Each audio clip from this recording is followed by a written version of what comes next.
If you are experiencing the frustration of the .NET Framework download getting stuck on the required file stage, we have a couple of solutions to get you back on track. First, we will run a system file checker to ensure your Windows files are not corrupted, which can often cause download issues.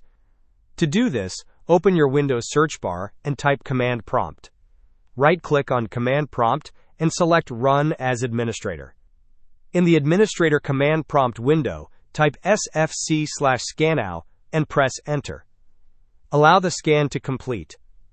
Once the scan finishes, try downloading the .NET Framework again. If running the system file checker does not resolve the problem, it is highly probable that a third-party software is interfering with the download process. In such cases, performing a clean boot will help us identify and isolate the conflicting application. To perform a clean boot, search for System Configuration in your Windows search bar and open it. Navigate to the Services tab. Here, check the box that says Hide All Microsoft Services. After hiding all Microsoft services, you will see a list of non-Microsoft services. If any of these services are currently checked, click on Disable All. Then, click Apply and OK. You will be prompted to restart your computer.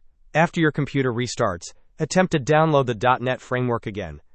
Hope this was helpful. Don't forget to like and subscribe if you enjoyed. As always, thanks for watching, and I will see you in the next video.